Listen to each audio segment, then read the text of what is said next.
Welcome back friends, this is Pawan and you are watching Guru competition classes official YouTube channel. साथियों, child development and pedagogy के section में हम लोग 3-4 lecture cover कर चुके हैं और इस समय जो हम लोग पढ़ रहे हैं वो बाल विकास की अवस्थाओं पर काम कर रहे हैं। बाल विकास की अवस्थाओं में हम लोग शैशवावस्था को डिटेल में पढ़ चुके हैं, उसी तरह से हम लोग आज बाल्यावस्था को शुरू करेंगे। तो शैशवावस्था की क्लास आपको बहुत अच्छी लगी, आप लोगों का बहुत अच्छा रिस्पांस मिला, उसके लिए थैंक यू। और आज हम बात करेंगे बाल्यावस्था की। तो बाल्यावस्था की जब हम बात करते हैं तो बाल्यावस्था का जो काल है, बाल्यावस्था की जो अवधि है, जो समय है, वो कितना है? सामान्य तौर पर वो 6 से 12 वर्ष तक माना जाता है। 6 से 12 वर्ष तक माना जाता है। इसे हमने और भी डिवाइड किया था जब हम लोगों ने अवस्थाओं की बात की थी, तो इसे पूर्व बाल्यावस्था और उत्तर बाल्यावस्था में भी डिवाइड किया था। तो आज हम लोग इसे समझने वाले हैं कि वास्तव में बाल्यावस्था क्या है, बाल्यावस्था के कुछ अन्य नाम भी हैं, बाल्यावस्था की कुछ विशेषताएं भी हैं और बाल्यावस्था में विभिन्न प्रकार के परिवर्तन किस ढंग से आते हैं। तो वीडियो के लास्ट तक बने रहिएगा। आज के बाद आपको बाल्यावस्था दोबारा से पढ़ने की जरूरत नहीं पड़ेगी, इतना क्लियर हो जाएगा, मीन्स एकदम क्रिस्टल क्लियर हो जाएगा आपका क्या बाल्यावस्था का जो टॉपिक। कार्ल एवं ब्रूस कहते हैं कि जीवन का सबसे अनोखा काल है। बाल्यावस्था जीवन का सबसे अनोखा काल है। किसने कहा? आपसे पूछा जाए तो कार्ल एवं ब्रूस बता करके आना है, आपको ध्यान रखिएगा, क्योंकि यहाँ से क्वेश्चन पूछा जाता है, बात शैशवावस्था से भी जुड़ी हुई है यहाँ पर, क्योंकि शैशवावस्था में एक क्वेश्चन इस तरीके से है कि सीखने का अनोखा काल क्या है, तो वो शैशवावस्था है। शैशवावस्था सीखने का अनोखा काल है और बाल्यावस्था जीवन का अनोखा काल है। शैशवावस्था सीखने का अनोखा काल है, किसने कहा? तो वो किसने कहा? वैलेंटाइन महोदय ने कहा है। और अगर पूछा जाए कि जीवन का अनोखा काल है, अगर कहा जाए कि बाल्यावस्था जीवन का अनोखा काल है, तो किसने कहा? तो आपका आंसर कार्ल एवं ब्रूस। रॉस ने बाल्यावस्था को, रॉस महोदय क्या कहते हैं कि बाल्यावस्था जो है वो मिथ्या या छद्म परिपक्वता का काल है, मतलब झूठ मूठ की परिपक्वता है। मेच्योरिटी कुछ नहीं है, सब ऐसे ही है। रॉस का मानना ये है, ऐसे समझ लीजिए आप। तो बाल्यावस्था मिथ्या या छद्म परिपक्वता का काल है। बात तो थोड़ा बहुत सही भी लग रही है, क्योंकि बाल्यावस्था में बालक परिपक्व तो होने लगता है, बट उसमें परिपक्वता आ भी नहीं पाती कंप्लीटली। मीन्स बालक परिपक्व होने लगता है लेकिन कंप्लीटली परिपक्व अभी तक नहीं हो पाता है। इट मीन्स परिपक्वता है भी और किसी काम की भी नहीं। रॉस महोदय जो है वो ये कहना चाहते हैं। तो बाल्यावस्था मिथ्या या छद्म परिपक्वता का काल है, किसने कहा? रॉस महोदय ने कहा। ओके फ्रेंड्स, अब हम देख लेते हैं बाल्यावस्था के कुछ अन्य नाम। पहला है आरंभिक विद्यालय की अवस्था, यानी इस अवस्था में बालक विद्यालय जाना आरंभ कर देता है। अब विद्यालय जाएगा कब? 6 से 7 वर्ष में बालक का एडमिशन हो जाता है, तो आरंभिक विद्यालय की आयु भी इसी अवस्था में कहते हैं। इसी अवस्था में बालक विद्यालय जाना प्रारंभ कर देता है। नेक्स्ट है आपका स्फूर्ति की अवस्था। कभी भी आपसे पूछा जाए कि स्फूर्ति की अवस्था किसे कहते हैं, तो वो बाल्यावस्था होती है। आप कभी भी भूल से भी, धोखे से भी किशोरावस्था को मत लगा करके आइए, क्योंकि स्फूर्ति की अवस्था जो वास्तव में नाम है वो किसका? बाल्यावस्था का नाम है। आप ऐसा ना हो कि किशोरावस्था को समझ लें बड़े तनाव तूफान की अवस्था है, तो इसमें आप कह के चले आए कि स्फूर्ति की अवस्था भी किशोरावस्था है, बट नहीं, यहाँ पर जो आपका आंसर होगा वो बाल्यावस्था होगा। गंदी आयु भी कहते हैं बाल्यावस्था को, ही गंदी अवस्था कहते हैं। क्यों कहते हैं? क्योंकि बालक अब घर से बाहर निकलने लगता है। 5-6 वर्ष का बालक होता है, घर से बाहर निकलने लगता है और लोगों से मिलने लगता है, तो क्या होता है, इस एज को गंदी अवस्था कहते हैं। घर से बाहर जाएगा, कहीं से भी लोट पोट करके आ जाएगा गंदा होकर के, या बहुत सारी हैबिट्स, गंदी हैबिट्स विकसित भी इसी एज में होने लगती हैं। ठीक है, तो गंदी अवस्था भी कहते हैं इसी को। जीवन का अनोखा काल तो हम लोग पढ़ चुके हैं। आपसे यहाँ पे ये ध्यान रखना है कि जीवन का अनोखा काल किसे कहते हैं, तो बाल्यावस्था को कहते हैं। और किसने कहा है? तो कार्ल एवं ब्रूस ने कहा है। दूसरी बात आपको ये ध्यान रखनी है। मूर्त चिंतन की अवस्था किसे कहते हैं पूछा जाए तो क्या बताएंगे? बाल्यावस्था। बाल्यावस्था मूर्त चिंतन की अवस्था है। आपने जीन पियाजे का सिद्धांत पढ़ा होगा, नहीं पढ़ा होगा तो आप हमारे साथ पढ़ेंगे। जीन पियाजे के सिद्धांत में 4 अवस्थाएं हैं, उन्होंने 4 अवस्थाएं बताई हैं। एक तो 0 से 2 वर्ष तक, दूसरी 2 से 7 वर्ष तक, और तीसरी जो है उसमें 7 से 11 वर्ष तक बताई है, और उसके बाद में 11 से 15 या 15 से एबव। ठीक है, 15 से एबव की बात की है। तो यहाँ पर जो तीसरी अवस्था है, ये इसे क्या कहा जाता है? मूर्त चिंतन की अवस्था कहा जाता है। ठीक है, कंक्रीट एज कहा जाता है। तो आप अपने इस हिसाब से भी देख लो कि ये जो अवस्था है वो 6 से 12 वर्ष की अवस्था है, तो 6 से 12 वर्ष की अवस्था यहीं से मैच कर रही, इसलिए इट मीन्स बालक इस अवस्था में जो चिंतन स्टार्ट कर देता है वो चिंतन कौन सा होता है, वो मूर्त चिंतन होता है। मीन्स जो चीज़ें उसे दिखाई दे रही हैं उसके विषय में सोच सकता है, विचार कर सकता है, विमर्श कर सकता है। Is it clear?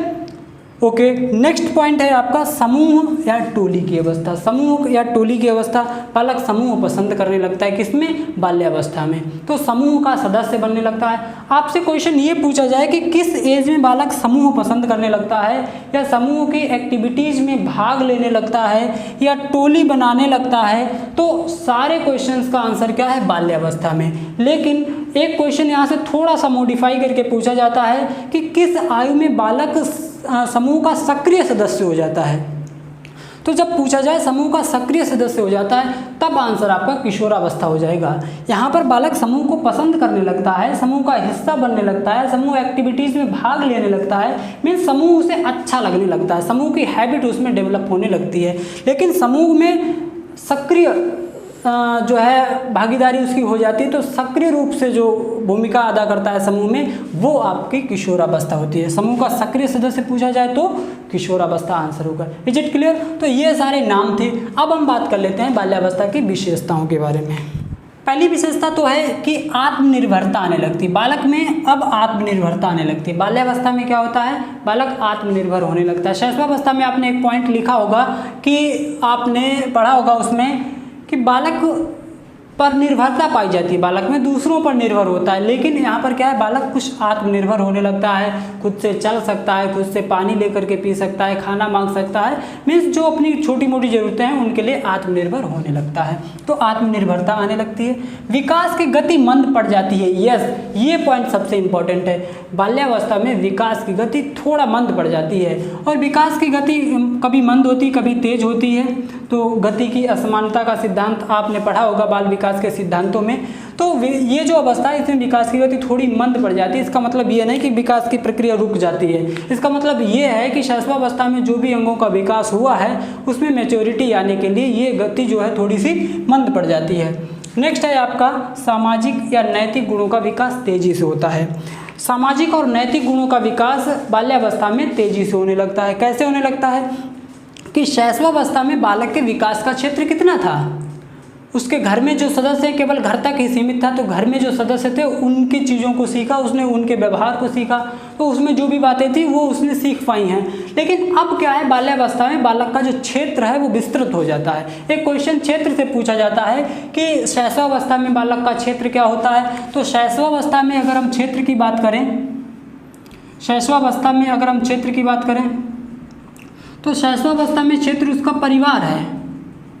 शैशवावस्था में बच्चा परिवार तक सीमित रहता है, और बाल्यावस्था में उसका क्षेत्र क्या हुआ है? विस्तृत हुआ है। क्षेत्र विस्तृत हुआ, इसका मतलब अब उसका परिवार हो गया है और विद्यालय भी जाने लगा है। आपको पता है, परिवार हो गया, विद्यालय हो गया, और आसपास का जो एरिया है, या कहें हम लोग इसे पास पड़ोस, तो उसका क्षेत्र कितना हो गया? उसका क्षेत्र इतना हो गया। यानी केवल जो बच्चा अभी तक परिवार तक सीमित था अब वो परिवार वालों से भी मिल रहा है, विद्यालय भी जा रहा है, और पास पड़ोस भी सीमित है, और पास पड़ोस के लोगों से भी मिलने लगा है। तो बाल्यावस्था में इसका क्षेत्र क्या है? वो विस्तृत हुआ। इसका मतलब ज़्यादा लोगों से मिल रहा है, ज़्यादा बच्चों से मिल रहा है, ज़्यादा लोगों की सामाजिक और नैतिक गुणों को ऑब्जर्व कर रहा है। इसका मतलब सामाजिक और नैतिक विकास में तेजी जो है निश्चित तौर पर आएगी। नेक्स्ट है इसमें यौन ऊर्जा निष्क्रिय हो जाती है। यौन ऊर्जा निष्क्रिय हो जाती है, बहुत इंपॉर्टेंट पॉइंट है। तो यौन ऊर्जा निष्क्रिय हो जाती है, बिल्कुल सही है, क्योंकि शैशवावस्था में आपने पढ़ा होगा कि बालक में जो यौन ऊर्जा है वो प्रदर्शित होती है। शैशवावस्था में अपनी यौन ऊर्जा को किस तरीके से दिखाता है? जो शिशु होता है अंगूठा चूसता है या और टाइप की जो एक्टिविटीज़ हैं, ठीक है, तो यौन ऊर्जा उसकी प्रदर्शित होती है।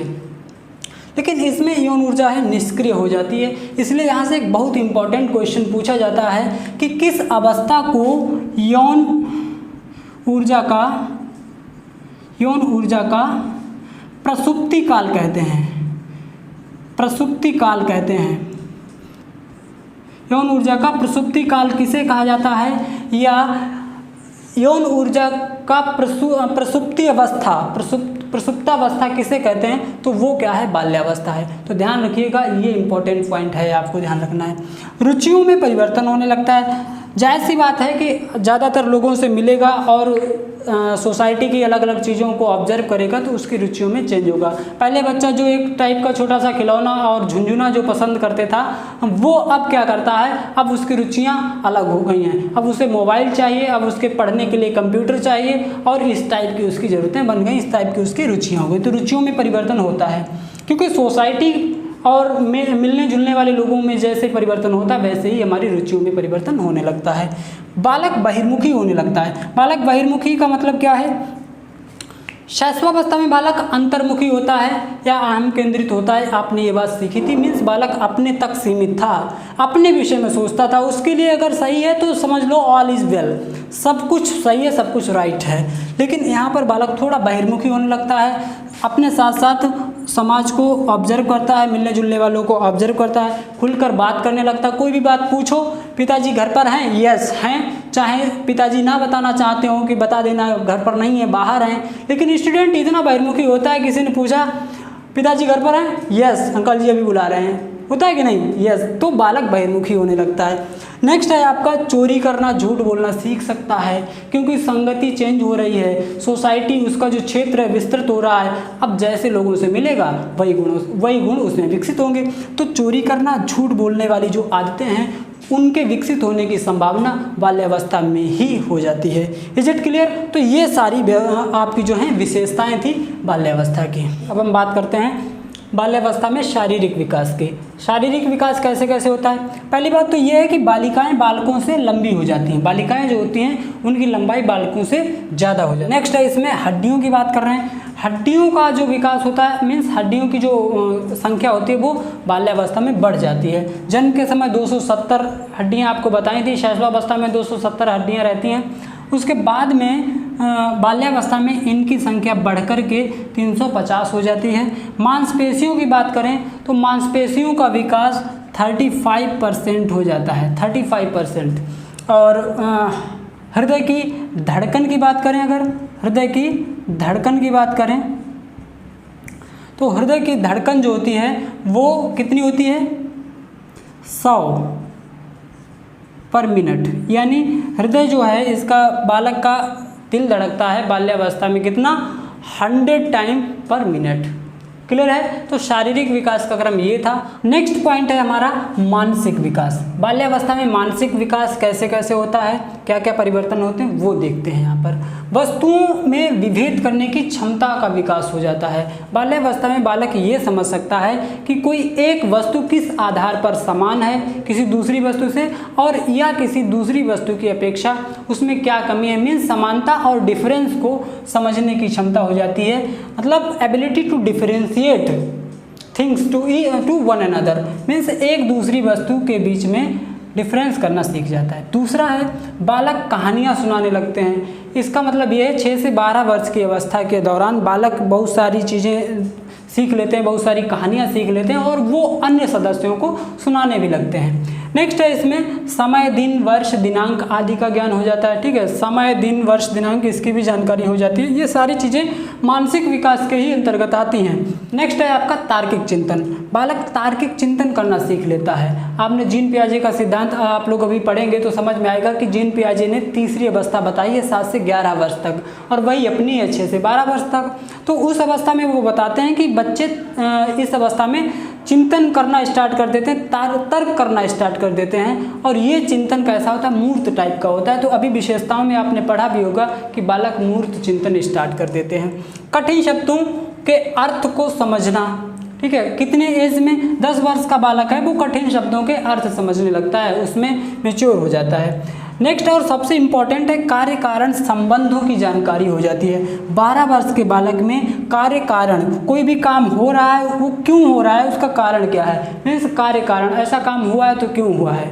ठीक है, तो इसकी जानकारी बालक को हो जाती है किसमें, 12 वर्ष की अवस्था में कार्य कारण संबंध स्थापित करना सीख जाता है। Is it clear? सभी को क्लियर है तो वीडियो को लाइक कर दें और शेयर भी करें, सभी लोग चैनल को सब्सक्राइब भी करें। अब हम लोग बात करेंगे इसमें बाल्यावस्था में संवेगात्मक विकास कैसे कैसे होता है और सामाजिक विकास संबंधित क्या क्या परिवर्तन होते हैं। तो संवेगात्मक विकास की जब हम सबसे पहले बात करें तो सबसे पहला पॉइंट है कि संवेगात्मक विकास का आदर्श काल या संवेगात्मक विकास का अनोखा काल कहा जाता है। मीन्स संवेगों का विकास बहुत अच्छे से होने लगता है किसमें, बाल्यावस्था में। तो ये बात किसने कही है आपसे पूछा जाए तो कॉल एवं ब्रूस ने। कंफ्यूज मत होइएगा, कॉल एवं ब्रूस ने दो डेफिनेशंस दी हैं, दोनों बाल्यावस्था से संबंधित हैं। पहले में तो उन्होंने कहा कि जीवन का अनोखा काल है क्या, बाल्यावस्था, और दूसरे में उन्होंने कहा है कि संवेगात्मक विकास का आदर्श काल या संवेगात्मक विकास का अनोखा काल है, वो भी क्या है, बाल्यावस्था। तो संवेगों पर नियंत्रण करना सीख लेता है। दूसरी चीज़ ये है कि संवेगों पर नियंत्रण करना सीख लेता है। गुस्सा है, क्रोध करना है, तो ये क्या है, इसके तरीके बदल जाते हैं, इसके पैटर्न चेंज हो जाते हैं। पहले जब शैशवावस्था में बालक गुस्सा करता था तो नॉन स्टॉप चीखने लगता था, ठीक है। अब बालक देखता है कि अगर हमारे मित्र हैं या कोई और रिश्तेदार है तो थोड़ा सा उसके गुस्सा करने का तरीका चेंज हो जाता है। इसे कहते हैं संवेगों पर नियंत्रण करना।